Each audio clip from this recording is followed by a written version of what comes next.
We use numbers in music, we're using what we call the NASHVILLE System, which was something popularized there due to the amount of charts that session players had to show up and play. To put it simply, all it is a shortcut to learning what chords you're going to need to play depending on the key that the song is in. When you're playing music, you learn that a key is a group of notes and chords that all sound good together, normally based off of the major scale of the note that you choose for the key. So if you're playing the key of C, you would use the C major scale as your collection of notes, and then you would find the group of chords that follow those notes. And there's a very simple formula for figuring out what chords belong in what key. There's a chord for each note of the scale, and they all follow this pattern. It starts with the first note of the scale, which is played as a major chord.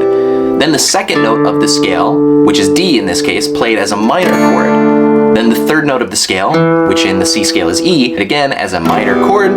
The fourth note of the scale, F, played as a major chord.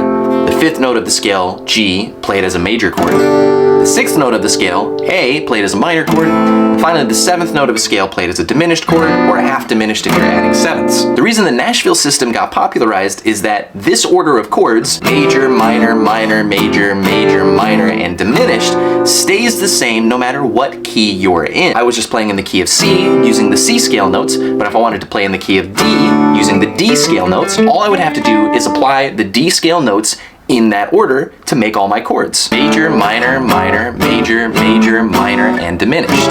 And because every single key works the same way, you don't actually have to use letters because the letters aren't really important. What's important is what position chords you're playing because that'll tell you if it's major or minor, and then you can just apply the scale that you've already learned to give you the chord progression. So a 1, 4, 5 is just doing the chords in that order. In the key of C, the first chord was C major. The fourth chord, if you count it up, C, D, E, F, was F major, and the fifth chord is G major. So when I play a 1, 4, 5 in C, it's C major, F major, and G major. But if I play a 1, 4, 5 in D, it would be D major, G major, and A major based on the position of the D major scale. To apply these numbers, you have to know the scales pretty well. But of course, it's important to know that every scale is just alphabetized. It's every letter in a row, so it's really hard to go wrong on the exact letter. The only thing that you'll have to know, depending on the scale you're playing, is whether or not it's sharp or flat, because some scales have sharps and flats. For example, if I do the key of B major, I need to know that the B chord is 1, but the 5 chord, B, C, D, E, F, is an F, but actually F sharp, just due to the B scale having an F sharp instead of F. So I need to know those things, but of course if you played B and then F,